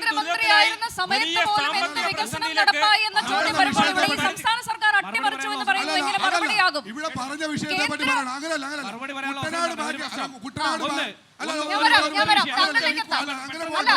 അല്ല, ഇപ്പോൾ CPIM-നെതിരെയുള്ള ആരോപണം വരുമ്പോൾ താങ്കൾക്ക് സമയം തരാം. ഒരു കാര്യം പ്രധാനപ്പെട്ടത് സമയം തരാം. ഇങ്ങനെ പറഞ്ഞോളൂ, കുഴപ്പമില്ല. നിങ്ങളൊരു കാര്യം മനസ്സിലാക്കേണ്ടത്, ശബരിമല ഇടത്താവളവുമായി ബന്ധപ്പെട്ട് കേരളത്തിലെ ഏറ്റവും പ്രധാനപ്പെട്ട റെയിൽവേ സ്റ്റേഷനിൽ ചെങ്ങന്നൂർ മണ്ഡലവും ശബരിമലയുമായി ബന്ധപ്പെട്ട് ഏറ്റവും പ്രധാനപ്പെട്ട മണ്ഡലമാണ്. ശബരിമല ഇടത്താവളം സൃഷ്ടിച്ചത് ഇടതുപക്ഷ ജനാധിപത്യ മുന്നണിയും സഖാവ് സജി ചെറിയാൻ ഈ മണ്ഡലത്തിൽ വിജയിച്ചതിന് ശേഷമല്ലേ? സഖാവ് രാമേന്ദ്രൻ നായരും സജി ചെറിയാനും പിണറായി വിജയനും വന്നതിന് ശേഷമല്ലേ ശബരിമല 10 കോടി രൂപ നിങ്ങൾക്ക് ശരി ശരി ശരി ശരി ശരി ശരി ഇങ്ങനെ ശബ്ദം വെച്ചാൽ ചർച്ച എങ്ങും എത്തില്ല. ശരി ശരി ശരി ശരി ചോദ്യം എന്താണ്? ഒരു ചോദ്യമുണ്ട്. ഒരു ചോദ്യം ആരോടാണ്? ചോദ്യം ആരോടാണ്? ശബരിമല കിടക്കുന്ന അമ്പലത്തിന്റെ അവിടെ ഇതൊന്നും അറിയത്തിലേക്ക് കാണിച്ചു തരാമെന്ന്. ഇത് കഴിയുമ്പോ കാണിച്ചു തരാം. ഇത് വരുമ്പോ കാണിച്ചു തരാമെന്ന്. ഞങ്ങൾ പറഞ്ഞില്ലേ കാണിച്ചു തരാം. ഒരു പ്രശ്നവും വേണ്ട, കാണിച്ചു തരാം. 4000 കോടി രൂപയുടെ കുട്ടനാട് പാക്കേജ് കേരളത്തിൽ അന്നത്തെ കേന്ദ്ര ഗവൺമെന്റ് പ്രഖ്യാപിച്ച് നടപ്പിലാക്കുമ്പോൾ അതിൽ 1200 കോടി രൂപ പോലും അവിടെ ചെലവാക്കിയില്ലെന്നും ഗുരുതരമായിട്ടുള്ള അഴിമതി ഉണ്ടായി എന്നുള്ളതും എല്ലാവർക്കും അറിയാവുന്ന വസ്തുതയാണ്. യഥാർത്ഥത്തിൽ കുട്ടനാട് പാക്കേജ് നടപ്പിലാക്കുമ്പോൾ ഇടതുപക്ഷ സർക്കാരോ വലതുപക്ഷ സർക്കാരോ 2 സർക്കാരുകളും ഭരിച്ചുകൊണ്ടിരിക്കുന്ന സമയത്താണ് കുട്ടനാട് പാക്കേജ് നടപ്പിലാക്കിയത്. അവിടുത്തെ കർഷകരുടെ അഭിപ്രായം കേൾക്കാനോ അവിടെ സത്യസന്ധമായി ഈ പദ്ധതി നടപ്പിലാക്കാനോ ഒരു ശ്രമം നടത്തിയിട്ടില്ല. കുട്ടനാട് പാക്കേജ് 4000 കോടി രൂപയുടെ ഒരു പദ്ധതി നടപ്പിലാക്കുമ്പോൾ അവിടെ അത് ഇൻസ്പെക്ട് ചെയ്യാൻ, അത് പരിശോധിക്കാൻ, അതിൻ്റെ കൃത്യമായ നടത്തിപ്പിന് വേണ്ടി ഒരു സംവിധാനം പോലും കുട്ടനാട്ടിൽ ഒരുക്കിയിട്ടില്ല. ഇന്നുമില്ല. ഇപ്പോഴും പറയുന്നു കുട്ടനാട് വികസന അതോറിറ്റി പ്രഖ്യാപിച്ചു, ഇന്നും അതിനു വേണ്ടിയിട്ട് ഒരു പദ്ധതി നടപ്പിലാക്കിയിട്ടില്ല. ഇവിടുത്തെ MP പറഞ്ഞ എന്താ, ഞാൻ അറിഞ്ഞില്ല കുട്ടനാട് പാക്കേജ് നിർത്തലാക്കിയത്, ഞാൻ അറിഞ്ഞില്ല. BJP സർക്കാർ വന്നതിന് ശേഷം ഇത്രയും ഗുരുതരമായ അഴിമതി ഉണ്ടെന്ന് കണ്ടുപിടിച്ച് അത് പണം മുഴുവൻ ലാപ്സാക്കിയെന്ന് മനസ്സിലാക്കിയപ്പോൾ കുട്ടനാട് വേണ്ടി പുതിയ പദ്ധതി പ്രഖ്യാപിക്കാൻ വേണ്ടി അതിന്റെ നടപടിക്രമങ്ങൾ നിർത്തിയപ്പോൾ ഞാൻ അറിഞ്ഞില്ല എന്ന് പറഞ്ഞ് വിലപിച്ച MP നമ്മളത് ആലോചിക്കണം. ഈ രണ്ടുപേരും ഇവരിപ്പോ പരസ്പരം വലിയ വാളവങ്ങി നിൽക്കുന്നല്ലോ. കുട്ടനാട് പാക്കേജുമായി ബന്ധപ്പെട്ട് സംസ്ഥാന ഗവൺമെന്റ് ഇടപെട്ടത് കൃഷിമന്ത്രി 3 തവണ പോയി നേരിട്ട് ചർച്ച നടത്തിയത്. കുട്ടനാട് പാക്കേജുമായി ബന്ധപ്പെട്ട് കൃഷിമന്ത്രി 3 തവണ പോയി നേരിട്ട് കൃഷിക്കാരുമായി ചർച്ച നടത്തി. അതിന്റെ അടിസ്ഥാനത്തിൽ നയം നടപ്പിലാക്കി. ഇപ്പൊ നടപ്പിലാക്കിയിട്ടുണ്ട്. രണ്ടാം കുട്ടനാട് പാക്കേജ് ഒരു സംശയം വെറുതെ പറയാം. വെറുതെ പറയാം. അങ്ങനെ പറഞ്ഞു. കുട്ടനാട്ടിലെ ജനങ്ങളെ വഞ്ചിച്ച ഒരു പദ്ധതിയാണ് കുട്ടനാട് പാക്കേജ്. അത് നടപ്പിലാക്കിയിരുന്നത് അപ്പൊ കേന്ദ്രത്തിന് ഇതിനൊരു ഉത്തരവാദിത്വമില്ല. വഞ്ചിക്കുന്നത് കണ്ണടച്ച് മിണ്ടാതിരുന്നു, അല്ലെങ്കിൽ അത് റദ്ദാക്കുന്നു. പിന്നെ എന്ത് ചെയ്യുന്നു? അല്ല, അതിനായി എന്ത് ചെയ്യുന്നു എന്നുള്ള ചോദ്യമുണ്ടല്ലോ. അല്ല, കേന്ദ്രത്തിന്റെ ഒരു ഇടപെടൽ ഈ വിഷയത്തിൽ ഉണ്ടാകേണ്ടതല്ലേ? ഇപ്പൊ കൃത്യമായിട്ട് അതിനെപ്പറ്റി പഠിച്ചുകൊണ്ടിരിക്കുക. കുട്ടനാടിന് വേണ്ടി നല്ല പാക്കേജ് പ്രഖ്യാപിക്കും. ഇവര് പറയുന്നത് എന്ന് പ്രഖ്യാപിക്കാൻ കേന്ദ്ര ഗവൺമെന്റ് നെല്ലിന്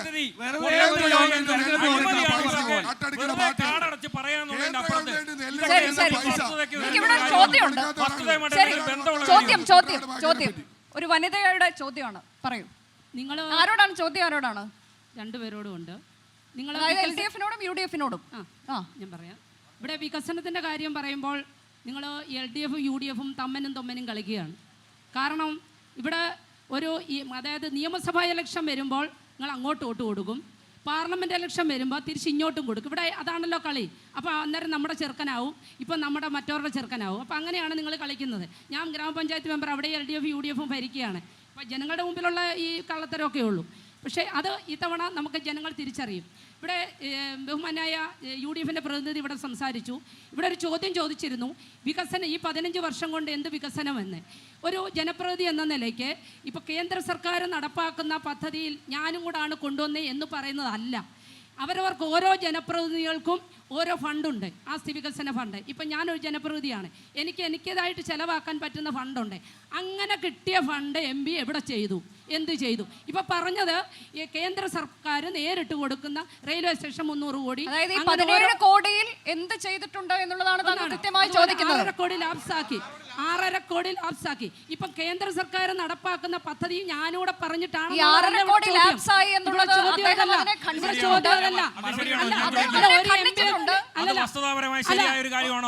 ഞാൻ പറയട്ടെ, ഒരു മാധ്യമം ഞാൻ മുഴുവൻ പറയട്ടെ, ചോദിക്കട്ടെ. പേജിൽ 6.5 കോടി രൂപ ലാപ്സായി എന്ന് വാർത്ത കൊടുത്തു. തൊട്ട് പിറ്റേ ദിവസം തെറ്റിപ്പോയി എന്ന് പറഞ്ഞ് തിരുത്തി വാർത്ത കൊടുത്തു.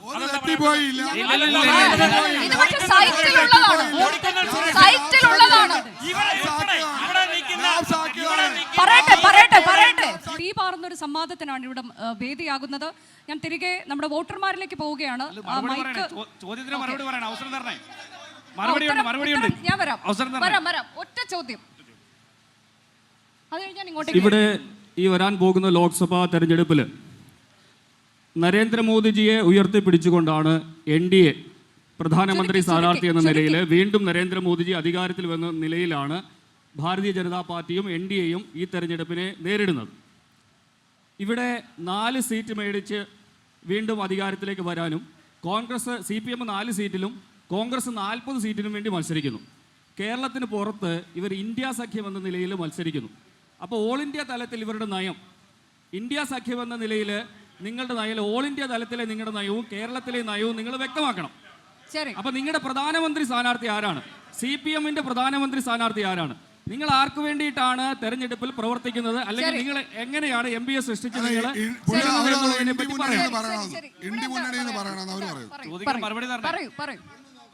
ഇവിടെ പറയാനുള്ള ഒരു കാര്യമുണ്ട്. 40 ആണോ 400 ആണോ എന്നുള്ളത് ഇലക്ഷൻ കഴിയുമ്പോൾ മനസ്സിലാകും. ഈ ഇലക്ഷനിൽ ഇന്ത്യ സഖ്യം അധികാരത്തിൽ വരികയും ചെയ്യും. മോദിയുടെ പ്രഭാവം ഇവിടെ അടിഞ്ഞ് താഴുകയും ചെയ്യും. ഇത് കേരളമാണ്. കേരളത്തിൽ ഇതുവരെയും താമര വിരിഞ്ഞിട്ടില്ല. വിരിയാൻ ഞങ്ങൾ സമ്മതിക്കുകയുമില്ല. അപ്പൊ ഒരു ചോദ്യം, എന്തുകൊണ്ടാണ് കൊടിക്കുന്നിൽ സുരേഷ് വീണ്ടും വരണമെന്ന് താങ്കൾ പറയുന്നത്? തീർച്ചയായിട്ടും കൊടിക്കുന്നിൽ സുരേഷ് നേരത്തെ കിട്ടിയതിനേക്കാളും ഭൂരിപക്ഷത്തിൽ ഈ മാവേലി നിയോജക മണ്ഡലം ഭരിക്കും. ഇതിനകത്ത് യാതൊരു സംശയവും വേണ്ട. നിയോജകമണ്ഡലം ഭരിക്കും, അത് കറക്റ്റാ. നിയോജകമണ്ഡലം ഭരിക്കും, നിയോജകമണ്ഡലം ഭരിക്കത്തേ ഉള്ളൂ. ജനകീയ നേതാവാണ്. ശരി, ഇവിടെ ആരുടെ പ്രശ്നത്തിലും കൊടിക്കുന്നിൽ സുരേഷ് ഇടപെട്ടിട്ടുണ്ട്. രാഷ്ട്രീയത്തിനതീതമായിട്ട് ശരി. ഇവിടെ വന്നിട്ട് ഓരോ പ്രശ്നങ്ങളിലും ഈ നാട്ടിലെ പൊതുജനത്തിന്റെ ഓരോ ആവശ്യത്തിനും ഏത് പ്രശ്നമാണെന്നും കൂടെ പറയണം. കാണുവാൻ സാധിച്ചിട്ടുണ്ട്. പ്രശ്നം ഏതാണെന്നും കൂടെ പറയണം. കേസാണെങ്കിൽ അതുപോലെ അതിലെ തട്ടിപ്പ് നടത്തിയിട്ടുണ്ട്. പ്രശ്നം പറ. ശരി, ഏത് ശരി. പ്രശ്നമാണെന്നും കൂടെ പറ. ശരി, അതാണ് നിലപാട്. ഏത് വ്യക്തമാണ്, പ്രശ്നം വ്യക്തമാണ്, ആണെന്നും കൂടെ വ്യക്തമാണ്. ശരി, ശരി. എന്താണ് പറയാനുള്ളത്? പറയൂ, പറയൂ, പറയൂ. പറയൂ, മറുപടിയിലേക്ക് വരാം. പറഞ്ഞു കേൾക്കുന്നുണ്ട്. ആണ്, സംസാരിച്ചോളൂ. അടുപ്പിച്ച് വെച്ച് സംസാരിക്കും. ഇവിടെ വളരെ തർക്കങ്ങളും വിതർക്കങ്ങളും ഒക്കെ നടന്നുകൊണ്ടിരിക്കുന്നു. ഇവിടെ ഇവർ സംഘടിപ്പിച്ചത് കൊടിക്കുന്നിൽ സുരേഷ് എന്ന വ്യക്തിക്കോ അല്ലെങ്കിൽ BJPയുടെ ഒരു ബൈജു കലാശാലയ്ക്കോ അനിൽകുമാറിനോ വ്യക്തിപരമായി പറയാനല്ല ഇവരെ ആരും കൂടിയത്. അങ്ങനെ ആരും ധരിക്കുകയും വേണ്ട. ഇവിടെ എന്താ പറയാനുള്ള എന്താ? പറയാം. ബഹുമാന്യായ കൊടിക്കുന്നിൽ സുരേഷ് ഇവിടെ കൊണ്ടുവന്ന വികസന പ്രവർത്തനങ്ങൾ വളരെ പ്രതിപാദമായി ഇവിടെ പലരും പറഞ്ഞു. 35 വർഷക്കാലം 2 പ്രൊജക്റ്റ് ഈ കേന്ദ്ര ഗവൺമെൻറ് MC റോഡിന് സമാന്തര റെയിൽപാത, മറ്റൊന്ന് ചെങ്ങന്നൂർ ശബരിമല റെയിൽപാത. ഇതിനുവേണ്ടി ഞങ്ങൾ നടന്ന് എൻ്റെ കൂടെ പ്രവർത്തിച്ചാൽ പകുതി ആളുകളും കാലഹരണം 35 വർഷം കൊണ്ട് കൊണ്ടുവന്ന ആകെ 2 റെയിൽവേ പാതയാണ്. പറയട്ടെ 35 വർഷം കൊണ്ട്.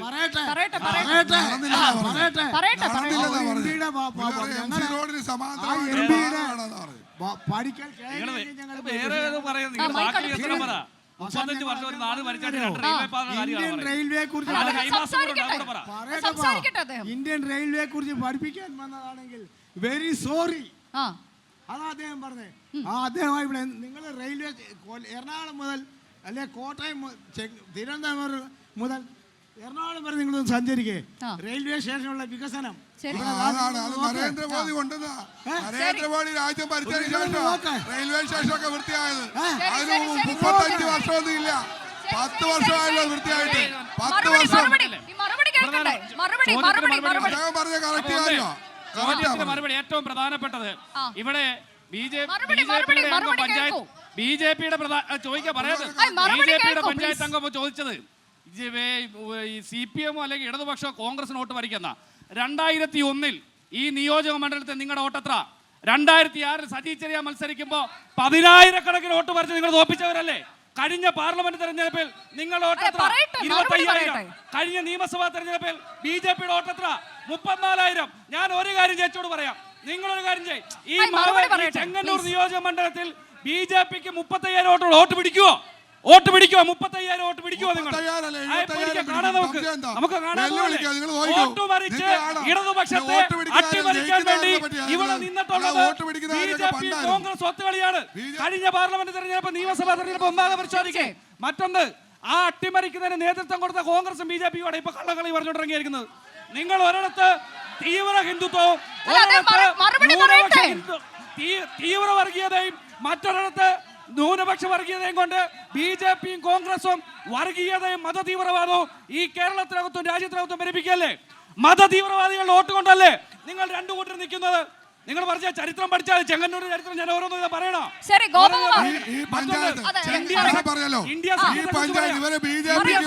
BJPക്കെതിരെ ആരോപണം ഉന്നയിക്കുമ്പോൾ ഞാൻ ചോദിക്കുന്ന ചോദ്യത്തിന് മറുപടി പറയണം. തിരുവനന്തപുരം പഞ്ചായത്തിൽ ആരൊക്കെ ചേർന്നാണ് ഭരിക്കുന്നത്? പാണ്ടിനാടിൽ ആരൊക്കെ ചേർന്നാണ് ഭരിക്കുന്നത്? ചെന്നിത്തലയിൽ ആരൊക്കെ ചേർന്നാണ് ഭരിക്കുന്നത്? ആലപ്പുഴയിലെ കോടത്തൂരിൽ ആരൊക്കെ ചേർന്നാണ്? മറുപടി പറയണം. 3 പഞ്ചായത്തിൽ ആരൊക്കെ ചേർന്നാണ് ഭരിക്കുന്നത്? CPM ഉം കോൺഗ്രസും.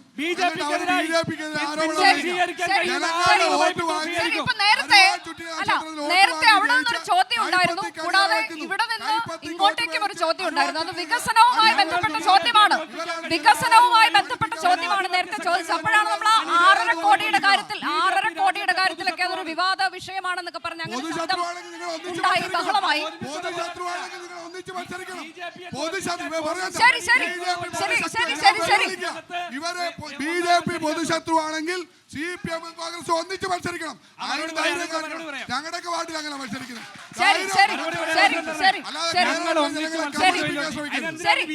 മറുപടി പറയട്ടെ.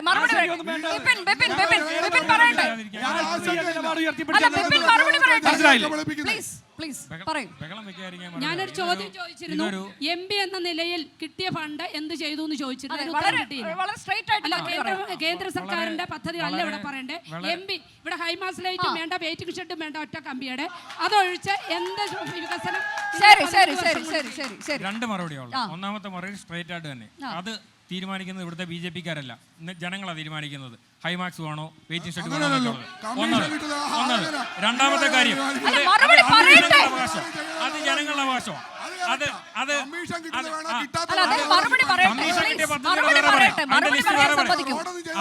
ഞാൻ പറഞ്ഞില്ലേ, അത്തരം കാര്യങ്ങൾ വേറെ പറഞ്ഞുതരാം. ഇനി രണ്ടാമത്തെ കാര്യം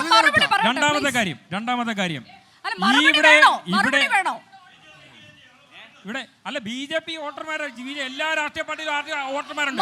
നിങ്ങളുടെ അഭിപ്രായത്തിനനുസരിച്ചല്ല ഇവിടുത്തെ ജനപ്രതിനിധി നിൽക്കുന്നതെന്നേ പറഞ്ഞു. രണ്ടാമത്തെ കാര്യം വളരെ കൃത്യമായിട്ടാണ് പറഞ്ഞത്. ഇവിടെ നമ്മുടെ കൊടിക്കുന്നിൽ സുരേഷ് MP-യുടെ MP ഫണ്ടുമായി ബന്ധപ്പെട്ട് ഏതെങ്കിലും തരത്തിലുള്ള തർക്കമുണ്ടെങ്കിൽ, ഞാൻ വളരെ മുമ്പേ പറഞ്ഞതാണ്. അല്ല, ആ MP ഫണ്ട് നമുക്ക് അവിടെ വിടാം. അതിപ്പോ തർക്ക വിഷയമായി മാറിയിട്ടുണ്ട്. പക്ഷേ ഇപ്പൊ അതിൽ വന്ന കണക്ക് 6.5 കോടി എന്നുള്ളതാണല്ലോ. ബാക്കിയുള്ള തുകയ്ക്ക് എന്ത് ചെയ്തിട്ടുണ്ട് എന്ന ചോദ്യം അതാണ് ചോദിക്കുന്നത്. അതിൽ എന്തൊക്കെയാണ് 1, 2, 3 നമ്പർ ഇട്ട് പറഞ്ഞാൽ എന്ത് ചെയ്യും, എന്തൊക്കെയാണുള്ളത്? 5 കോടി രൂപയാണ് ഒരു വർഷം ഒരു MP-ക്ക് വിനിയോഗിക്കാൻ കിട്ടുന്നത്. ഇവിടെ കോവിഡുമായി ബന്ധപ്പെട്ട് കേന്ദ്ര സർക്കാർ രാജ്യത്തെ മുഴുവൻ MP-മാർക്കും ഫണ്ട് എന്ന രീതിയിൽ 17 കോടിയാണ് കിട്ടുന്നത്. 17 കോടി പറയാൻ മറുപടി പറയാൻ ഉദ്ദേശിക്കുന്നുണ്ടോ? ഇല്ലേ, നിങ്ങളിത് ചോദ്യം ചോദിക്കുകയും മറുപടി പറയും. പറഞ്ഞു തുടങ്ങുന്നതിന് ഞാൻ എന്താ പറയാൻ നിങ്ങൾ എങ്ങനെ മനസ്സിലാക്കുന്നത്?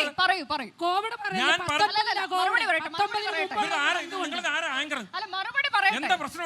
എന്തോ ഒരു ചോദ്യത്തിന് ഉത്തരം പറയും, രണ്ടാമത്തെ ചോദ്യത്തിന് ഉത്തരം പറയാൻ സമ്മതിക്കാത്ത പറയൂ. ഇവിടെ MP ഫണ്ടുമായി ബന്ധപ്പെട്ട് ഏതെങ്കിലും തരത്തിൽ പൈസ ലാപ്സ് ആക്കിയിട്ടില്ല. 1. 2, MP ഫണ്ട് രണ്ടാമത്തെ കാര്യം, ആ നിലയിൽ ഇവിടെ MP വിനിയോഗിച്ച വിവിധ പദ്ധതികളുടെ ഡീറ്റെയിൽസ് ആണോ നിങ്ങൾ ചോദിക്കുന്നത്? റോഡുകൾ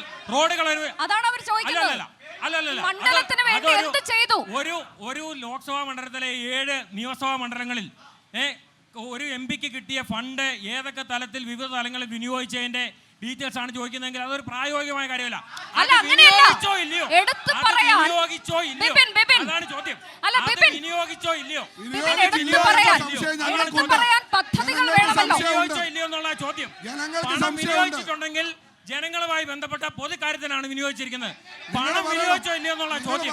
പണം വിനിയോഗിച്ചത് ഏതൊക്കെ കാര്യത്തിനാണ് എന്ന് ചോദിച്ചു കഴിഞ്ഞാൽ അത് റോഡുകൾക്ക് കൊടുത്തിട്ടുണ്ട്, ഹൈമാക്സിന് കൊടുത്തിട്ടുണ്ട്, അത് ആശുപത്രി കെട്ടിടം പണിയാൻ കൊടുത്തിട്ടുണ്ട്. ESI ആശുപത്രികളുടെ നിർമ്മാണത്തിന് വേണ്ടി കൊടുത്തിട്ടുണ്ട്.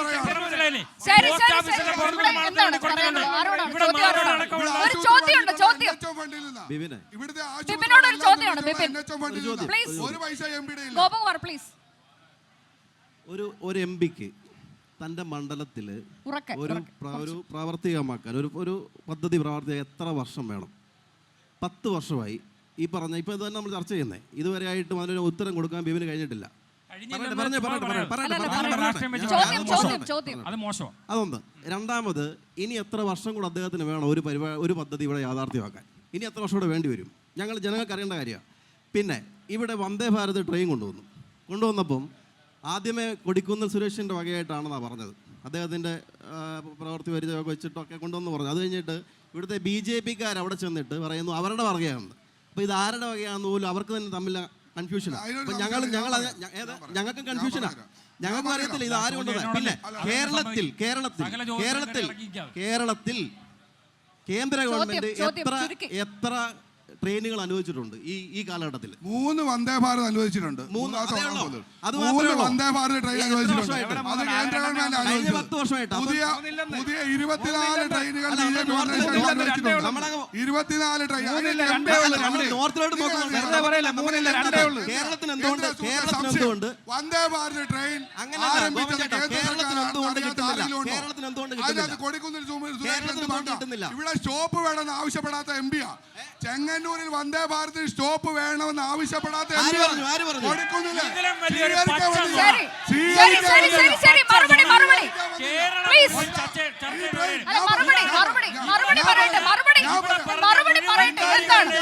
ഇതേ നിലയിലാണ് BJP-യുടെ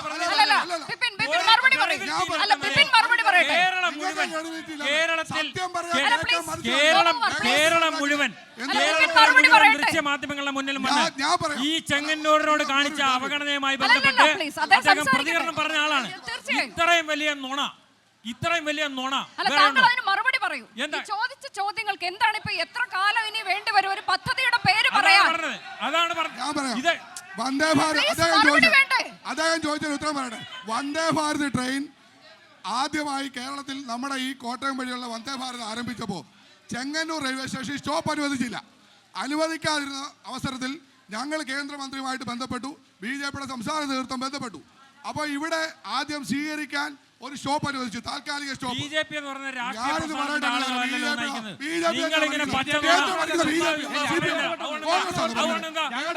ഭരിക്കാത്ത കാലത്ത് BJP-യുടെ ജനപ്രതിനിധികളായ ആളുകളുള്ള സ്ഥലത്ത് കൊടിക്കുന്നിൽ സുരേഷ് അത് ബഹിഷ്കരിച്ചു.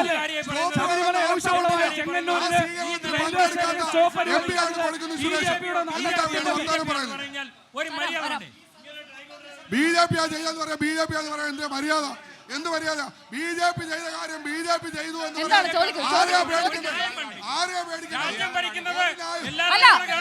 ഇങ്ങനെ സംസാരിച്ചതിന് മറുപടി ആർക്കും കേൾക്കാൻ കഴിയില്ല.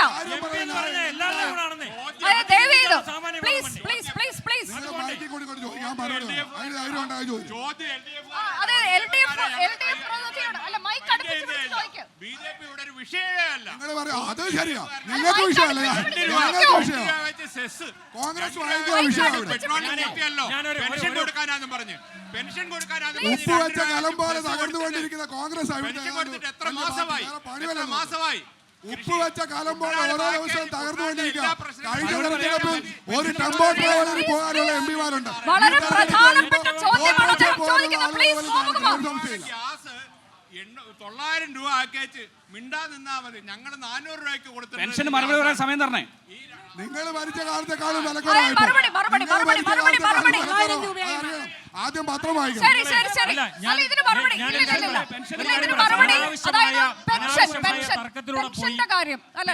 പെൻഷന്റെ കാര്യം ചോദിക്കുന്നു, നെൽകർഷകരുടെ കാര്യം, വളരെ പ്രധാനപ്പെട്ട 2 വിഷയങ്ങൾ.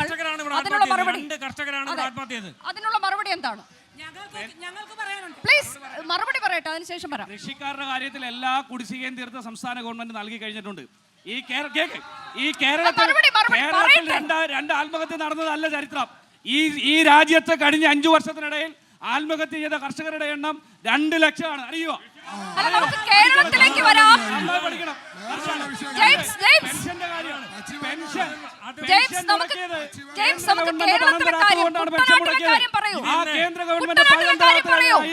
ഏതെങ്കിലും പ്രതിഷേധത്തിൽ കോൺഗ്രസ് ഉണ്ടോ? കൊടിക്കുന്നിൽ സുരേഷ് ഉണ്ടോ? പെൻഷൻ തരാതെ പണം 57,000 കോടി രൂപ കോൺഗ്രസ് ഉണ്ടോ? പെൻഷൻ ഉണ്ടോ? പിന്നെ ഒരു കാര്യം കൂടെ, ഈ സംസ്ഥാന ഗവൺമെന്റ്, പിണറായി വിജയൻ ഗവൺമെന്റ് 96 മാസം മാത്രമാണ് വന്നിട്ടുള്ള അധികാരത്തിൽ. 107 മാസക്കാലത്തെ പെൻഷൻ ഗവൺമെന്റാണ് കേരള ഗവൺമെന്റ്. നമുക്ക് കുട്ടനാട്ടിലെ വിഷയത്തിലേക്ക് ഒന്ന് ചുരുങ്ങി സംസാരിച്ചാൽ ഇതിനാരാണ് ഉത്തരം പറയേണ്ടതെന്ന് ചോദ്യം. കുട്ടനാട് താങ്കൾക്കറിയാവുന്ന പോലെ നെൽകർഷകർ അനുഭവിക്കുന്ന പ്രശ്നം, അതാണ് അവർ ചൂണ്ടിക്കാണിക്കാൻ ശ്രമിക്കുന്നത്. മറ്റൊന്ന് ക്ഷേമ പെൻഷൻ, അത് മുടങ്ങി കിടന്ന് ഇപ്പോൾ കുറച്ചുകൂടി കൊടുത്തിട്ടുണ്ടോ എന്നറിയാം, പക്ഷേ അത് ജനങ്ങളെ ബുദ്ധിമുട്ടിക്കുന്ന ഒരു വിഷയമാണ്. ഇവിടെ അത് തെരഞ്ഞെടുപ്പ് വിഷയമാണ്, അതാണല്ലോ വോട്ടർമാർ അത് ഉന്നയിക്കുന്നത്. ഞാൻ ആദ്യത്തെ വിഷയത്തിൽ മറുപടി പറഞ്ഞു. 2, ക്ഷേമ പെൻഷന്റെ കാര്യത്തിൽ മാസം ക്ഷേമ പെൻഷൻ കൊടുത്തത് പിണറായി വിജയൻ വന്നതിന് ശേഷമാണ്. അതിനു മുമ്പ് മറുപടി പറയാം. 2019 ശേഷമാണ് പക്ഷെ ഉമ്മൻചാണ്ടി ഗവൺമെന്റ് അധികാരത്തിൽ വിട്ടൊഴിയുമ്പോൾ 18 മാസക്കാലത്തെ പെൻഷൻ അതൊക്കെ കൊടുക്കാനുണ്ടായിരുന്നു. കഴിഞ്ഞു. സംസ്ഥാന അതുകൊണ്ട് അതുകൊണ്ട് ഇപ്പോൾ നിങ്ങൾ മുടക്കുന്നതിന് എങ്ങനെ ന്യായീകരണമാവും? 2 രൂപ രണ്ടാം പിണറായി സർക്കാർ 96 മാസക്കാലം മാത്രമാണ് നേരത്തെയുള്ളത്. 107 മാസക്കാലത്തെ പെൻഷൻ വിതരണം ചെയ്തത് അധികാരമുള്ള 96 മാസക്കാലത്തെ നിർത്തുന്നു. അല്ല, ഇപ്പോൾ നിങ്ങൾ ഇതിന് അല്ല, ജെയിംസിന് മറുപടി നിങ്ങൾ പറഞ്ഞേ പറ്റൂ. കാരണം ജനങ്ങൾ, സാധാരണക്കാരായ ജനങ്ങൾ ചോദിക്കുന്ന ചോദ്യമാണിത്. നെൽകർഷകരുടെ വിഷയം എന്ന് പറയാതെ 7000 രൂപ തരേണ്ട കേന്ദ്ര ഗവൺമെന്റ് ആണ്, BJP ആണ്. ആ പൈസ രാത്രി ഇപ്പൊ സുപ്രീം കോടതി പോയി. സുപ്രീം കോടതി ഇപ്പൊ പണം അനുവദിച്ചു, ജനങ്ങൾക്ക് പെൻഷൻ വിതരണം ചെയ്യുന്നുണ്ട്. അതിന് പെൻഷൻ കമ്പനി രൂപീകരിച്ചവർ തടസ്സപ്പെടുത്തിയത് BJP ഗവൺമെന്റ്, കേന്ദ്ര ഗവൺമെന്റ് അല്ലേ? എന്തുകൊണ്ടാണ് കോൺഗ്രസ് ഈ മണ്ഡലത്തിലെ കൊടിക്കുന്നിൽ സുരേഷ് ഈ ആവേശം പറയുന്ന ആരെങ്കിലും ഒരാള് കേന്ദ്ര ഗവൺമെന്റിനായി പ്രതിഷേധിക്കാനുണ്ടായിരുന്നോ? കോൺഗ്രസ് രാഷ്ട്രീയ കോൺഗ്രസിന് കഴിയുന്നുണ്ടോ? സമരം ചെയ്യാൻ കോൺഗ്രസ് കഴിയുന്നുണ്ടോ? മറുപടിയുണ്ട്. ഒറ്റ വരിയിലൊന്നും പറയാൻ പറ്റില്ല. ഈ ഇതിന്റെ അകത്ത് 56,000 കോടി രൂപ ഈ കർണാടക ഇവിടെ കർണാടകയിലെ BJPയുടെ സഖ്യകക്ഷിയുടെ കൂടെ ഇരുന്ന് മന്ത്രിസഭയിൽ ഭരിക്കുന്ന ആളുകളാണ് കേരളത്തിലെ CPM കെ കൃഷ്ണൻകുട്ടി. ഈ അഡ്ജസ്റ്റ്മെന്റ് ആണല്ലോ പറയുന്നത്. രണ്ടാമത്തെ കാര്യം, ഇവിടെ UPA ഗവൺമെന്റ് അവസാന കാലഘട്ടത്തിൽ ജന്തർ മന്ദിറിൽ അണ്ണാ ഹസാരയോടൊപ്പം സമരം ചെയ്തത് CPMന്റെ പോളിറ്റ് ബ്യൂറോ മെമ്പർ ബൃന്ദ കാരാട്ടും BJPയുടെ നേതാവ് അരുൺ ജെയ്റ്റ്ലിയോടെ കൂടിയാണ്.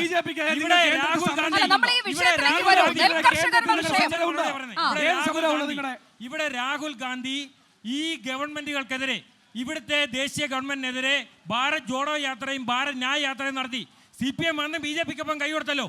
ആര് പറഞ്ഞത്? വെറുതെ പറയാവുന്ന ഈ രണ്ട് സമരത്തിനൊപ്പം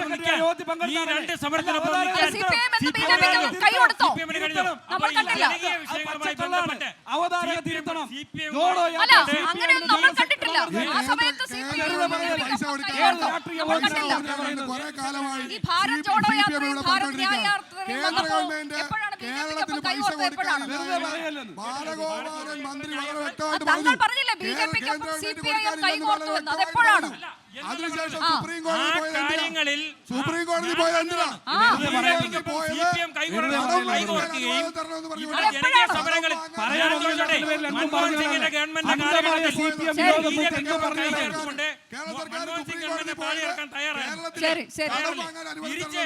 സമരത്തിന് തയ്യാറാകാതെ ഇവിടെ ഈ നിലയിൽ നിരന്തരമായി രാഹുൽ ഗാന്ധിയെയും കോൺഗ്രസിനെയും വെറും